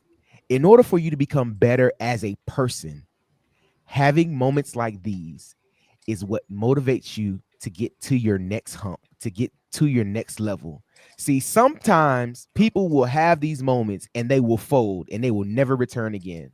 But there is a lot of times where you have that those dogs that look at this moment not as a door closing, but as a door opening for me to get better, to me to build and fix what I broke down. And that's the thing why I feel about him and his staff. I think they're going to go into this offseason. Like, you know how Dan Quinn said the dog ass mentality, they're going to do that this year. And I think they're going to be so hungry to get back to this point and get better because they are those types of guys. I relish the challenge. I used to love when we was working out and people would put another 45-pound plate on the squat rack. I would look at that and say, oh, I'm going to get that. And then don't let me get it up and I stumble and I re-rack. I'm come back. I'm like, you know what? Give me a day. Let me give me a day. Let me come back to this and let me rep it out. And I'll come back the next day, put up 4 or 5 a couple times, and I feel good because I accomplished that goal. The thing about guys like that is that this taste of going to the NFC Championship game will be a meal that he will eat and he will enjoy how it tastes now because he is going to get to a Super Bowl and he's going to come back more polished, more prepared, and ready to take that next step. So that's what I'm saying, bro. Like, this loss sucks and it hurts. But we got some guys in our building that's not gonna allow this to be how this story ends for them and for this franchise. This is just the beginning. I said this here multiple times. This is only the beginning of this franchise. This is only the beginning. And I thought and you know what? I thought about it too. Like in preparation for a loss, I was like, you know what? What kind of story would this be if it was just a 1-year turnaround and that was it? What if all the good movies ended in the first 10 minutes? It'd be good. That's a good movie. I mean, I enjoyed it pretty fast. That's a good movie. A movie that ends in 10 minutes. You're like, I paid all that money. I ain't even finished my popcorn yet. And it's over. Man, this is just the beginning of what's going to be the sweetest story ever told. I'm a firm believer. And that's why I'm okay. Like the loss sucks and it hurts, but I'm okay, man. Because I feel like we got some guys that are not going to settle for any of this anymore. We're going to be a whole lot better and we'll be able to get to that hump and get there, Mr. Kendall, I don't know, man. I'm with you, Mr. Kendall. And, he won't be on the roster one thing I've either. always said, for me, and I've been frustrated by this for a while, if you got issues in your special teams, that's what round 6 and 7 is for. I would love to see us at the end of the draft take a guy that's just a punt or a kick returner or both. Honestly, there's 53 people on the roster, and if you have a great kick returner, that can absolutely change games for you. And we've had. I mean, Eckler was second team All Pro, and he had some great moments, but that's not a long-term solution there. I mean, if we could draft a Kevontae Turpin type, what I wouldn't do to have somebody like that in this team, because look, we've talked about all the problems today. We kind of glossed over special teams, in part because let's give Zane Gonzalez his flowers. He made all his kicks, bless him. But yeah, the special teams today, after being an asset in the other 2 games against Philadelphia, they sold today too. And so, let me tell you, whoever said that on that comment just there, I'm with you 100%. And I always believe that you can find these guys either draft or even undrafted free agency. We need somebody who's a kick returner, who that's his main job, and that's what he does all the time. That's what he's good at. Better off. Zane Gonzalez did well today. Yeah, he did. He was better off having. Yes. He was better off having. I mean, I know people don't do it because depending on who blocks, whatever, you're better off having like Crowder and McCaffrey out there. I don't know. No, I'm just not a big Like, I'm not gonna lie to you. I've just never been a big McNichols fan. I think after his that Arizona game, I was like, all right, what do you really bring to the table? I'm not in love with this dude, but folks have been. So you know why they put running backs there? Yeah, the block, right? That too, but they put running backs there for ball security, and because of the look, it's a one cut look. One cut go, now. So they put running backs back there when, which is why, and that's why you see running backs returning kicks versus punts. You ain't never seen a running back return no punt. You know what I'm saying? I mean, but he's an anomaly. Yeah, but like that's one person. What, David Meggett, maybe? Yeah, David Meggett was another one. Other than that, you got wide receivers, guys that got some twitch ability doing punts, kickoffs, or DBs, because you've had those too. And I mean, look, it's frustrating because this franchise has had great kick returners. Mike Nelms, Brian Mitchell, who should be in the Hall of Fame, is not. You know, we've had guys like that, and they. Jameson Crowder is a good one. He was good. He's getting long in the tooth. Yeah, you're gonna have next year. You're gonna have to get production from all 53 because what you saw is that Jayden can do it, but you have to get production because when it's not happening for Jayden, it has to be happening for somebody else. You have to get production, and then, like I said this year, I really believe that they lucked up and ended up with the cute girl at the dance, bro. Like they walked in and she was the first person that they saw and was like, I want revenge on my boyfriend, and just dated us. Like that's what happened. That's how that story went. And we lucked up and left with the pretty girl. Now we got to come back, be ready to rock and roll so that we can go get a pretty girl without it being an anomaly, without it just being a thing, a flash in the pan. But we'll be fine. We good. I'm just gonna say this, you know what I mean? Like I know a lot of people like bravado. They like, you know, the way people, their mentality or whatever, but I'm gonna need to see some more from Mr. Joe Witt Jr. I've said it throughout the whole year. I've been very consistent when I said you're not sold on him. No, I gotta see more. Is there any part of his coaching that you do like? Because I'll tell you what I like. You tell me what you like, because I'm gonna be fair. I like his mentality. Like I feel like he has a great defensive mentality where his goal, like even in the press conferences, his goal is not to fail. Like he definitely wants to succeed, and he has the mentality of trying to get turnovers because that's his main thing. Last year, while Dallas' run defense was trash, Deron Bland had 6 pick sixes for touchdowns. You know what I'm saying? Yeah. So like his idea, he wants us to get turnovers. He says that in every press conference. He's trying to get us to turn the ball over. I think that part is good, but I do think, like you said, there is area of opportunity, and I think it comes with just the philosophy and how we play defense. But I think he's solid. I don't think he's not Dick LeBeau or nobody. Like he's not Vic Fangio even in that light. Yeah, he's not. But I think he's serviceable. But I think he's okay.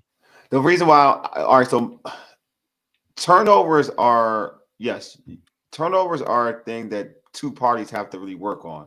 The offense has to be negligent at times, and the defense has to take advantage of it. I don't truly like turnovers. Usually good defenses get turnovers. So it kind of goes hand in hand with good defenses. So, but I never bank on like Dallas. Use Dallas as an example. They're opportunistic. I never thought of them as like a lockdown defense. You know what I mean? Like when you see like the Eagles have a good defense, you wouldn't say the Eagles turn against us. We turn the ball over like crazy. But when you look at the Eagles, I don't look at the Eagles as a team that just like has like a boatload of turnovers. For us, for some strange reason, we just give them the ball. But you could tell they're a solid defense. Like what you just say, they keep things in front of them, right? They don't give up explosive plays. That's a good defense, right? I don't like, to me, like we have this bend but don't break mentality. And it doesn't matter who you're playing against, to be honest with you. You know what I'm saying?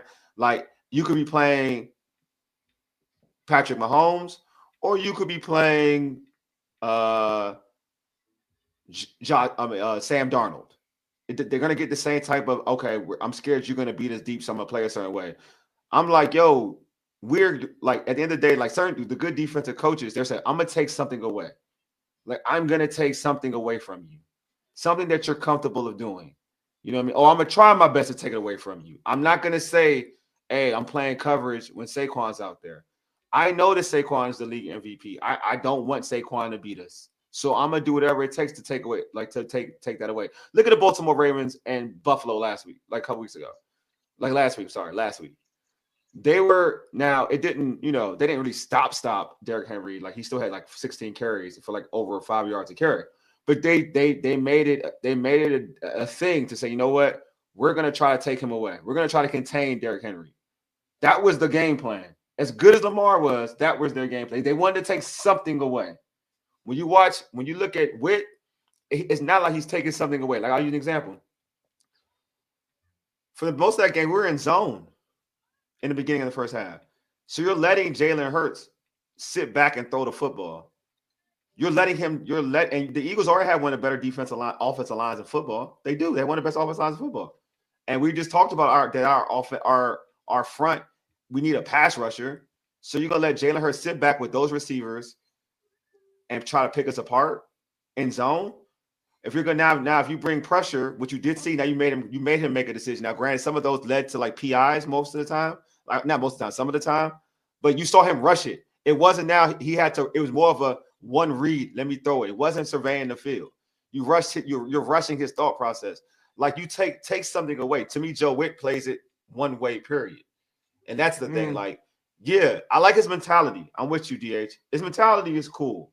But that's not going to always take you anywhere, take you everywhere. You know what I mean? Like, but is it more just personnel than concept? Because I think it's more person. You think? I think it's a little bit of everything. I think it's a little bit of everything. Because I'll use an example again.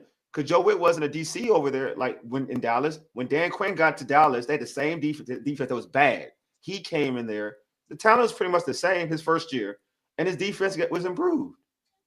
Because his mentality, that's his mentality as a defensive coordinator. They covered it up. I'll even go back and use another one for DC folks. I always use him as a reference. I'll use him here.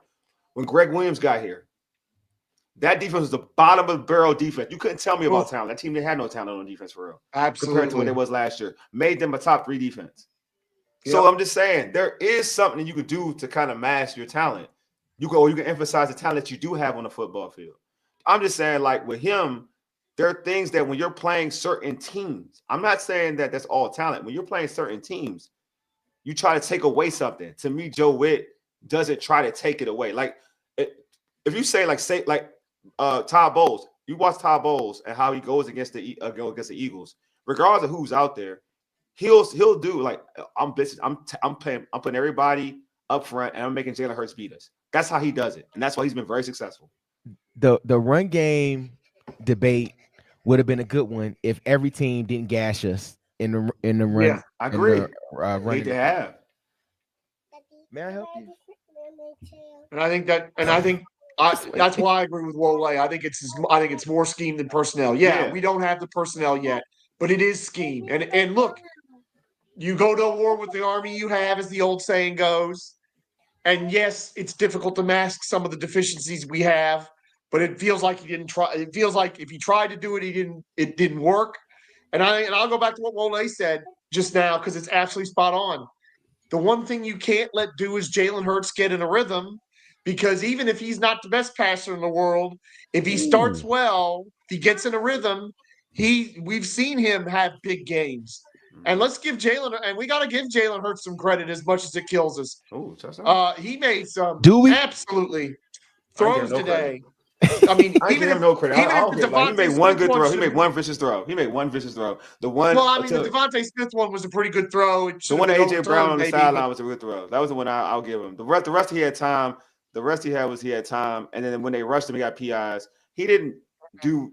To me, it is what it is. I'll give him the AJ Brown. The AJ Brown on the 4th down play was a good throw to me. Yeah. I thought that was a great throw. That was a good ball placement. But I felt like if you rush him, he ain't.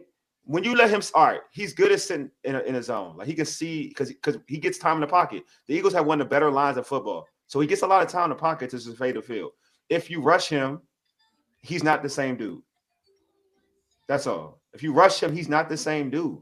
But if you his time to sit down and throw a football, yeah, he's going to be all right. I'm just saying, like with Joe Witt, I need him to do more, and then I just need him to do more in terms. To me, the jury's out on Joe Witt. Let me just put it out there. To me, the jury's out on Joe Witt. I think a lot of people like his temperament. They like I think he's super honest with himself, and I do like that about him.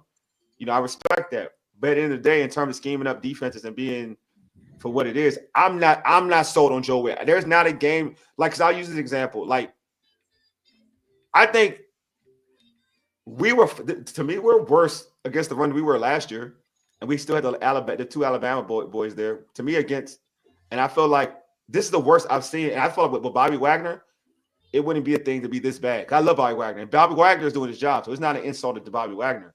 We had Cody Barton and company. I feel like us stopping the run this year has been worse. This year was worse compared to last year. I could be wrong though. I just have that. I have that vibe. I just feel like there is no game that we've been in this year where I'm like, we've held down the run thoroughly, in my opinion. Like it's unless people stop running, unless they just stop running. But I felt like anytime somebody wanted to run, they could run against us. Yeah. Yeah. And that's like my thing. So to me, if he look, and he's still green, this is his first year as a DC. So like he's learning too. You know what I'm saying? So he comes back, he can come back next year and be better. Like that's the truth. He can be. But I've also seen like DCs take, like I've seen DCs have lesser, like say a defense finish like last in the league the year before, top one of the worst defenses in the league. All they did was switch to DC, and I'm not saying they're the best defense in the league, but you saw a change. You saw a dramatic change. You know what I'm saying? And so that's got to be a whole Dan Quinn thing because he running the same defense. I know. That's what I'm saying. So that's a whole thing. But that's gonna be but let me tell you, that's gonna be a hard sell when you get this far. The thing, and it's not gonna be a philosophy change. It's gonna be a personnel change for anything because they probably feel like what they can do is good. It's got to get the right players to do what they want them to do. I think that's what they'll do more than a philosophy change. Because I do think that for all right, so I do agree with you, DH. I do think for their system, though, this is what I will say. For their scheme, they need special defenders. For sure. They don't have a plug-in defense. Yeah. There's some DCs that can work with a plug-in defense and be top tier. He needs a special talent like a Micah Parsons, or somebody like that. You get Micah Parsons, Myles Garrett, some guy like that. You have one guy like that on your defense. Your defense is now played very different. So yes, I agree wholeheartedly. And then I think they will do that. I think they will end up doing that this year, being able to go get somebody that they can have be special. And I think they kind of wanted to do that with Luvu this year. But I mean, I think you need another one because Luvu played well for most part. It's crazy. I had this discussion with my brother. So I'm gonna be real about Luvu. I think Luvu's great. Awesome. My tribal chief. He is my tribal chief. But Luvu is a different type of pass rusher because his energy and his electricity of rushing, and not rushing, like being used on blitzes or whatnot. He's a good blitzer. Yeah. They need a pass rusher. A legitimate pass, like down in the dirt, rusher. hand in the dirt, pass rusher. Yeah. Not a dude that's just going to blitz and go. They need a pass because he's different from Micah Parsons because Micah Parsons is still a pass rusher. He can put his hands on the dirt and still get to the quarterback. They need a pass rusher. Luvu's great. Don't get it twisted. But they need a true pass rusher. Yeah. He's a good blitzer. They need a pass rusher. They do that, I think they'll be all right. All right, so before we end, I'm sick of seeing Eagle fans out here like trying to fake troll me. But all right, like go enjoy yourself, bro. I know, right? Y'all can go watch some more football. I'll be out doing something. Go eat a cheesesteak. I know, right? Skill pass rusher. So, hey, for the Commanders, give me who you get the game ball to. I would give DH, who you game ball to, Lil DH? Lil DH, who you game ball to? She is trying to finesse me. Go upstairs. I will talk to you in a minute. Hey, game ball. I'm gonna give the whole team a game ball. That's a terrible answer. That's a very I'm gonna get a whole team a game ball because I think for the season overall, man, I think they played outside of their mind. Savannah, hold on. She's like, I'm tired of you talking about this team. They lost. Oh my God! Don't do that, little one. Oh my God! She didn't say that. No, I'm get a whole squad a game ball. I think you fought hard, you fought valiantly, and the better team beat you. And there's nothing you can do about that. You just gotta come back to the drawing board and get better for next year. She wants to hear Dad sing some more. I think that's what's going on here. Hey George, man, game ball, Brody.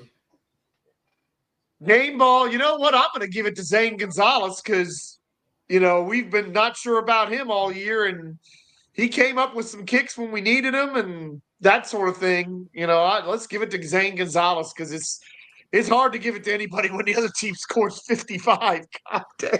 Right. And we just struggled That's trash defense. Struggled so much on offense. That's trash defense for real. Zach Ertz definitely. You ain't buying Zach Ertz. Zach Ertz was key killed. They should resign Zach Ertz. That's true. Zach Ertz is a good choice. Since everybody I choose Zach Ertz, I'm just going good on reliable. I always have a thing, man. I'm going, man. Terry McLaurin, man. He deserves it. When he had that catch and took it to the house, I was like, my mind. I just felt like the world was. I thought that was our sign. Like, oh, we here now. That's what I felt like when he hit. I was like, oh yeah, we here now. Like we started off slow, but Terry back. We here now. You know, that was pretty. I did like seeing that. And then we went for 2, which is so we went for 2. I mean, I wasn't mad. I wasn't mad for going for 2. I'm gonna tell you while we're talking about it's that. Second quarter. I'm gonna be real. Jayden under center is not the play. Jayden under center is not the play. Yep, it's just not the play. You're taking away from the versatility of the play in a 2-point conversion. You're taking away from like, okay, what are you gonna do? Because like play action, they want you to run the ball. They would probably want you to give a handoff to Brian Robinson. That's what they want you. I'd rather you have an element of surprise with a Jayden in the shotgun in a situation where it could be read option, or you know what I'm saying, like anything. There's like you have everything open, but for you to be under center, now you limit yourself. So that's why I just didn't like that play call. If you're gonna do that, put Jay. So you saw when they put him in read option when they went for 2 again, when he hit Crowder for the 2-point conversion, again, it's more versatility out of that play rather than just have Jayden under center. When he puts Jayden under center, like plays like that, like 4th and 2 or like a 2-point conversion, I get pissed off. Like I'm like, come on, man, you like now you're holding Jayden back because he can't see the line and get that head start like he may need. Yeah, you know what I'm saying? Like it's not the play. But yeah, I'm gonna have Terry. But yeah, y'all, man, thank y'all for pulling up. Yes. We still doing podcasts. We still going to do some weekly podcasts. Ain't nothing changed, man. Ain't nothing changed. You know what I'm saying? We still out here, man. We still outside. I mean, I save money now since I'm not going to travel to the Super Bowl. So I'm not going to lose my life savings. So that's a good thing. Yeah, man. Getting credit card debt. Yeah, I was going to be in debt. It's definitely going to happen. You know what I'm saying? So I guess I should thank y'all Eagle fans. Start saving because you'll be able to make I'm prepared now. Yeah, I'm prepared for that. I'm prepared. But I will be in Philadelphia. I ain't gonna lie to you. I will be in Philly within the next couple of months because I like Philly. I do like Philly. So I'm to get a cheesesteak, whatever. So some of y'all want to pull up, and some of y'all have been real like chatty. We can chat. Right. You know what I'm saying? We could chat. I mean that in a nice way. I'm not being like we could chat. Like seriously. Nice. I'll be at Ishka Bibbles. I'll be at Fat Tuesdays every once in a while. Yeah, I'll be on South Street. I chill on South Street. So yeah, we can chat. But if y'all lose, but keep that. If y'all lose, we'll talk. Hey, I'm gonna talk crazy to y'all too. Hey, look, man, we won't have to see them no more, man. We won't. Yeah, I know. Hey, oh man, appreciate you, Paul. Appreciate you, homie. Thank you, Paul. Thank you, Paul. Hey, Paul. We look Thursday. We got a show. We're gonna break down some stuff. Afternoon kick. With Anthony Armstrong will be on Friday. He already confirmed. Friday too. Yeah. Hey, plug it. Hey, but before we DH, plug your shows. All right. Hey, man. Of course, as always, appreciate you having me here, man. Cousin. You know what I'm saying, on the show. But you can find me on Breaking Command Entertainment.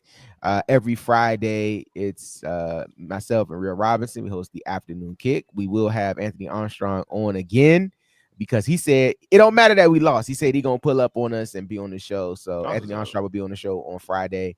And then as now that we're home, you'll see more content on the program. There'll be more podcasts and more vlogging and actually more gaming on there as we prepare for next season. So of course, as always, I appreciate the cross promotion by All Burgundy Go Everything, Urban Sports Scene. Y'all guys have been a big supporter of me, and I'm always be a big supporter of y'all and everybody in the chat that come through and pull up, man. Really appreciate it and love y'all, man. I appreciate y'all for rocking with me this season. Yes, so an Eagle fan can't even structure a basic sentence. That's funny. So, yeah, man, you're awesome, DH, man. So, George, you want to plug anything from VCU? Wow, you got a lot of people. Yeah, let me do that. I appreciate that because football season's just about over for all of us now. Some of us have been in college basketball for a while. I'm one of those people. Rams Rewind, which covers VCU men's basketball mainly. We do a few other things every now and then. We're getting almost to halfway through the conference season. So yes, if y'all like college basketball, want to hear me talk about VCU after games, that's what I do. Rams Rewind and all that. So that's my main thing. And And one thing I will say, HBCU Corner is one of the many things Wole does with college basketball. There's a lot of great guests on there, a lot of great folks I think you just had the Virginia State Union women's Virginia coach. State University women's basketball coach. I mean, and if you like college basketball and you're interested in HBCUs, check out HBCU Corner because there's just so much good content there that I've enjoyed and y'all will enjoy too. I appreciate that, George. So yeah, man, I'll do it. Well, we'll have our pod Thursday, our All Bring and Go Everything pod Thursday. We have them every Thursday 9:30. So we're still, even the season's over, we're still gonna talk some Commander stuff. We'll storyboard that thing till next season happens. So you'll get content from us on Thursday. Then we have an urban sport. We'll have the urban sports scene recap of what happened today. And it will probably have so I had to figure out a guess for that one. I think I have one lined up. I have a reporter lined up. So we'll discuss what happened. The vibe of the team. We'll get some intel of what happened and how folks survive, how folks are feeling after the loss. But that'll be on the Urban Sports Scene. Y'all know if y'all know me, just search Urban Sports Scene. We're on that contact Urban Sports Scene YouTube channel. But yeah, this has been it's been a great season. These post game and pre games have been really dope. Appreciate the folks in the chat, everybody chatting again. I'm gonna say this again, man. Michael Underwood, if you're listening to the pod, man, prayers out to you, man. I'm hoping to hear from you, man. Check in, bro. Hit me with a comment or something so I can know that you're good, bro. But yeah, man. In terms of y'all don't got anything else to say that we're gonna do another podcast or whatever. Y'all just make sure y'all tap in, you pull up and pull in. Oh, we'll see the Eagles and can't. The Eagle fans are crazy. I like how y'all going back to these Eagle fans. I appreciate y'all in the chat, man. Don't let them win the war, man. But also y'all can subscribe to our podcast on Spotify, Apple Podcasts, iHeartRadio, other podcast platforms. Just search All Burger and Go Everything. You can find us on social media. Just hit us on X at All Burger at ABG_everything and IG and TikTok at ABG_everything. All right, y'all, man. Appreciate y'all for pulling up. Anyway, you've been listening to the All Burgundy and Go Everything Commanders post-game show powered by the Urban Sports Scene and Fox Sports Radio, 96.9 FM and 1340 AM. Hopewell, Virginia, for ages. Deuces. We are out.